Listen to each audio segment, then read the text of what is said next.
آقای امیرعلی، خیلی دوست داشتم که بیشتر از آقای هادی، میدونم که جزو مشتریای شما بودن، ولی به غیر این دوست داشتم که مقدار بیشتر از آقای هادی برای ما بگین. من شنیدم که ایشون چه عکسای قشنگی از بانو گوگوش هم گرفتن. بله ایشون استاد هستن واقعا. بله اگر که پیجشون رو سر بزنین متوجه میشین که ایشون یکی از اساتید عکاسی هستن. چجوری باید پیجشون بریم سراغ پیج جناب خودتون بفرمایید؟ خیلی ممنون. این تایم مال شماست. مرسی. من پیجم ساده است، تو اینستاگرام با هندل لس آنجلس _PIC که مخفف پیکچر هست، میتونین منو پیدا بکنین. با افتخار من یک کاتش میکنم. اگه اشکال نداره تجربه از کار خودم با امین جان برای شما بله بفرمایید حتما. آره، ما سال 22 خیلی اتفاقی از طریقی که دوستان با امین جان آشنا شدیم. اون موقع ما برنامه خرید یک خونه‌ای برای اینوست داشتیم که امین جان در کوتاه‌ترین فرصت یه دیل شاهکار برای ما گرفتن که حالا من خیلی نمیخوام داستان رو طولانی کنم. و از اون جالبتر برای ما این بود که زمانی که این خونه رو ما خریدیم 20 روز 25 روز هم ما ریمادلینگش طول کشید.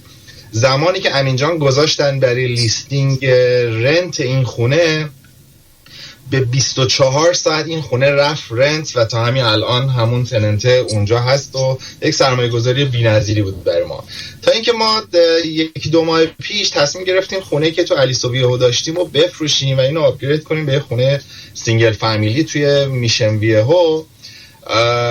حالا من این داستان رو بگم، بعد از خصوصیات رفتار کار کردن امین جان و تیم عزیزشون به شما بگم. آره، این که الان دوستی گفتن که این داستان بلک فرایدی هست توی داستان ریال استیت، این برای ما به واقع اتفاق افتاد، اونم فقط به لطف امین جان که بهترین زمان رو میگه الان تایمت، الان ما باید لیست کنیم، تو این بازه زمانی ما باید بفروشیم، تو این بازه زمانی ما باید بخریم. اعتماد کنین به این رفتار امین، اعتماد کنین، چون به شدت اشراف داره رو بازار و میتونه یک مشاوره خوب بهتون بده.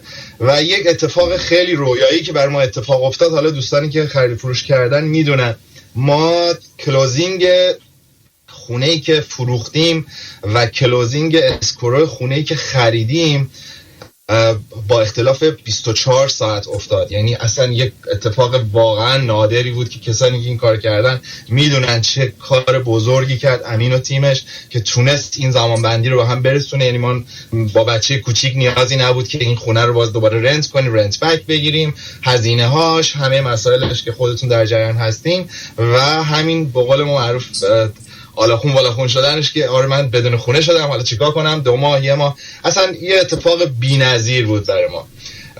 و حالا من خیلی هم وقت رو نگیرم که امین جان توضیحات تخصص خودش رو بده، منم بشنوم و لذت ببرم.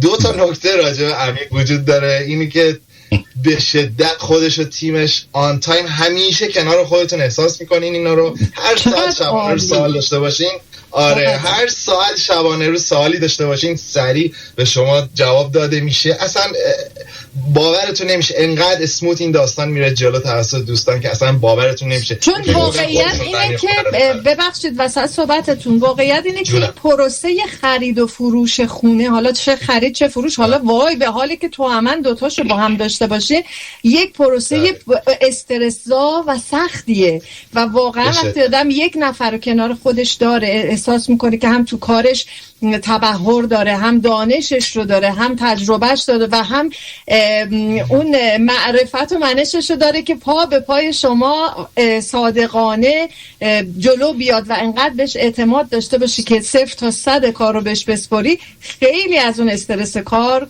کم میشه و خیال آدم راحت دیگه. چی بهتر از این؟ بعد میفرمودین. دقیقاً من عرض میکنم، من خیلی هم وقت برنامه رو نگیرم. یه اتفاقی که برای خودم افتاد توی پروسه یک باگی برای داستان لونمون اتفاق افتاد که حالا داستانش کم طولانیه جای اینجا. اون برای همه اتفاق میفته قرونت برم. آره بعد امین گفتش که خب تو ما رو هایر کردی برای همین دیگه، تو چرا داری اصلا بهش فکر میکنی، ما خودمون انجام میدیم، این مدارک رو لازم دارن ما میفرستیم. اصلا انقدر این داستان اسموت میره جلو که شما به هیچ عنوان هیچ کنون از این مسائل رو دوش خودتون احساس نمیکنین. امین جان محبتشو براتون دلیل نمیکنه.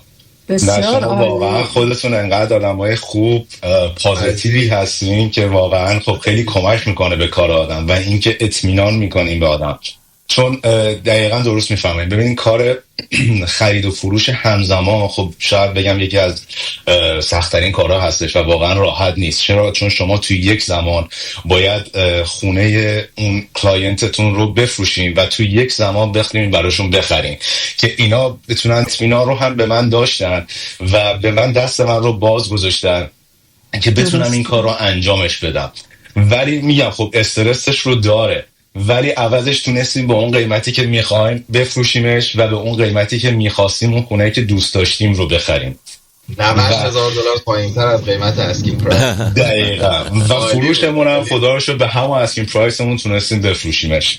چقدر آقای هادی، چقدر این مهمه که هادی جان، چقدر این مهمه که آدم سرویس که از یک نفر میگیره بعدش اینقدر راضی باشه که زنگ بزنه بعداً باهاش هم صحبت بکنه، هم دیگران رو معرفی بکنه، هم که تشکر بکنه از کاری که براش انجام داده شده. دوستی خیلی خوب و عمیقی هم بین ما شکل گرفت. واقعا من که باعث افتخار ما آشنا میشم. واقعا چه هادی جان.